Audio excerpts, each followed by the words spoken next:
katribo, sinalang na nga natin yung ating tulingan.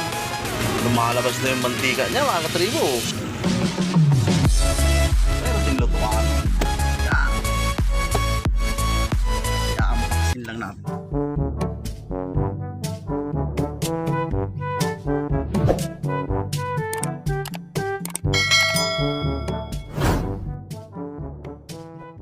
Isang mapagpalang araw na naman sa inyo mga katribo. Ako nga pala Salo at welcome sa Kabaasan Tribe.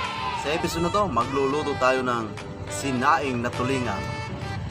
Paborito ng mga Batanggen. At ang mga sangkap natin, meron tayo ditong taba, bawang, suka, paminta, saka asin. Yun lang ang ating sangkap mga katribo. At atong step na gagawin natin, malinis na ito mga katribo. Ipit-pitin lang natin to. Yan. Tapos lagyan natin sa kaldero. Ito. So, bago natin ilagay ito, lalagay muna natin yung taba sa pin.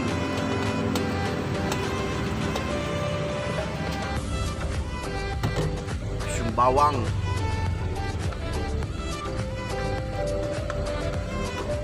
habang lutuan ito mga katribo, kasi ang gusto natin ma-achieve yung makain natin kahit yung mga tinik niya. Hindi natin paminta saka yung isda. Ito siya mga katribo, pinipit talaga siya.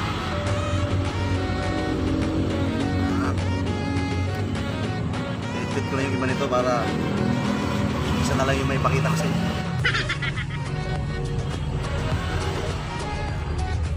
Sinasalansan lang ito ng maayos nito.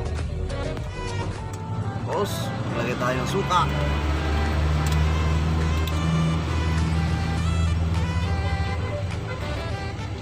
Suka. Saka asin.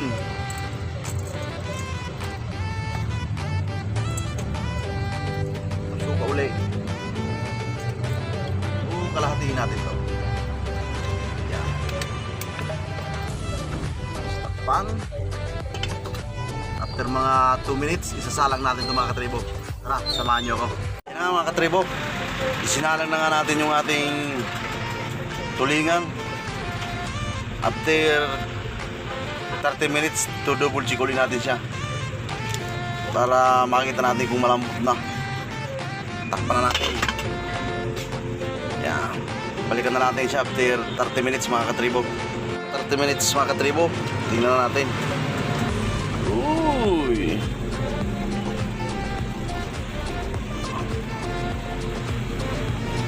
ang ganda na.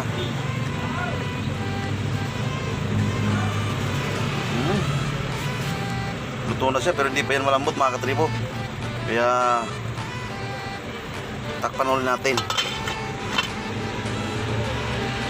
Another 30 minutes ulit, check upin ulit natin mga katribo.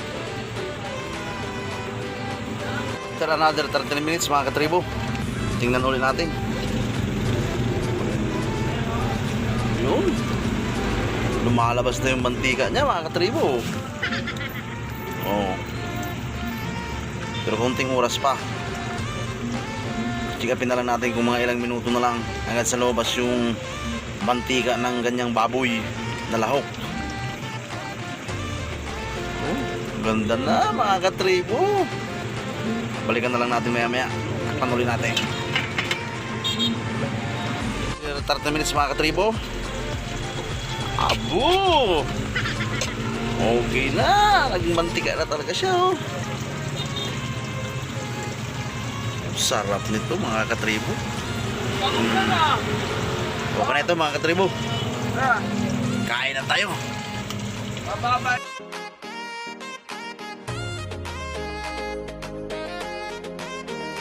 Kain na tayo mga katribo. Ito na yung ating sinaing na tulingan. Wow! Tayo kumain, magpasalamat po.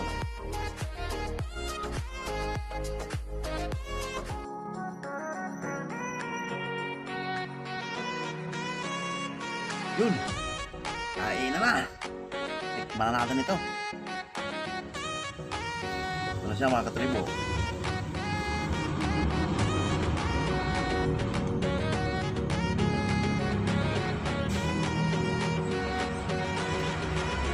pwede na mga katribo. Umubig na rin dun sa natikman natin.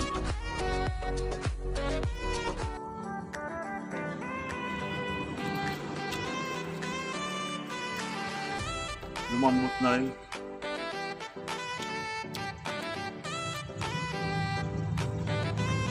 Dalawang oras to mga katribo. Dalawang oras natin kinin sa mahinang apoy.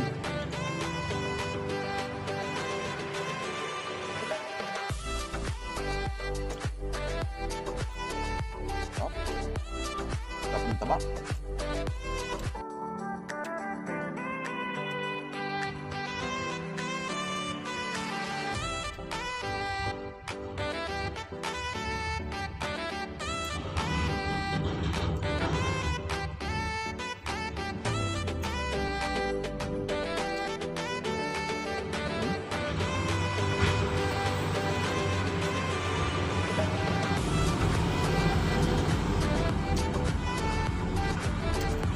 Namun talaga pati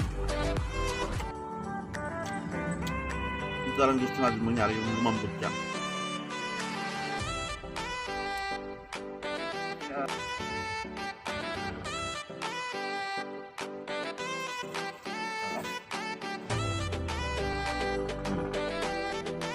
Lambot.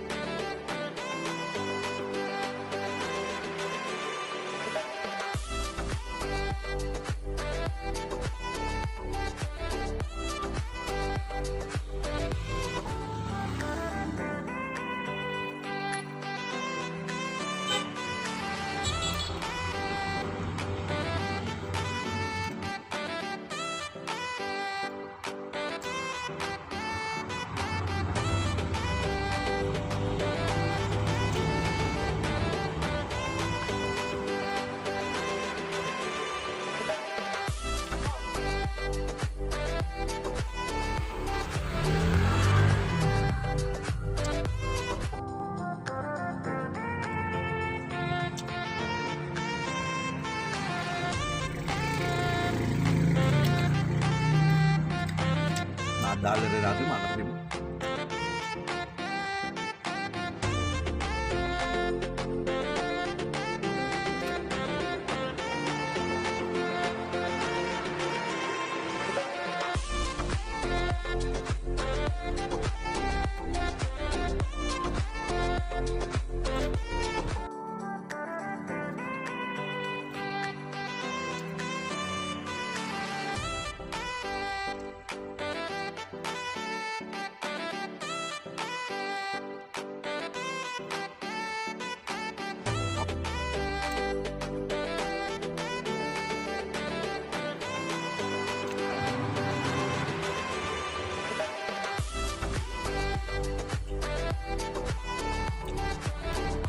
Sarap ng taba.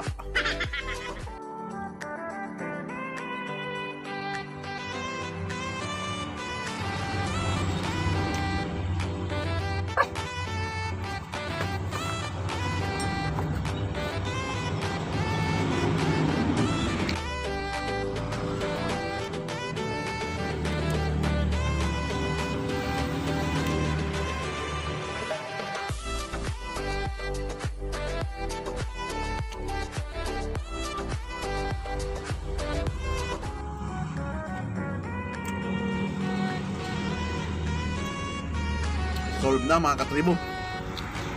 At bago natin tapusin ang episode na to mga katribo, gusto ko lang ipakita sa inyo ang aking mga bagong kagamitan na dumating. Meron tayo dito mga dumating na sandok,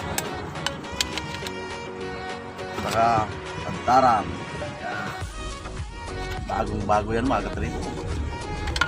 Siyempre may sandok, katantaran, mayroon ding lutuan. Yan. I-unboxing lang natin. Paano mo mag-unboxing?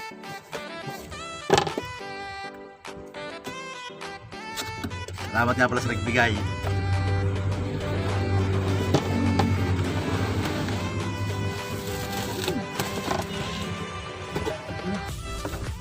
Ito muna. Yan. Ang ganda nito mga katribo. Oh.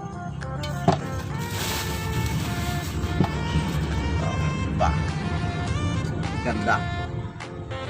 Ang ganda ng lulutuan natin ngayon mga katribo. Mas lalong sasarap ang ating niluluto na. Meron pa. Ano pa? Meron pa isa. Dalawa.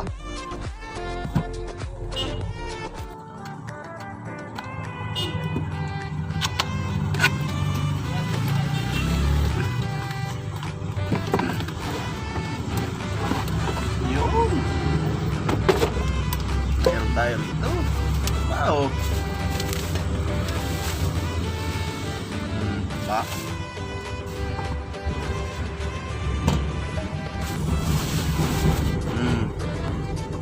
Ayan mga katribo.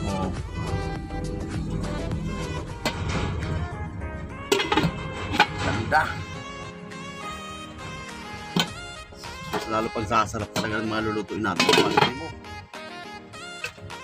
Yan na. Kompleto yan mga katribo. Tadparan. Kutsara. Saka mga mamahalin ah. Maraming salamat nga pala sa mga kakumrad ko. At syempre sa aking may bahay. Salamat sa pagbigay nito. Yun mga katribo. Hanggang dito na lang muli ang ating may babahagi sa inyo. At muli, buwang inyong katribo sa do. Ang laging nagpapaalala. Sa larangan ng pagluluto, hindi mo kailangan ng maraming sangkap. Samahan mo lang ng pagmamahal. Siguradong sasarap yan. Peace out.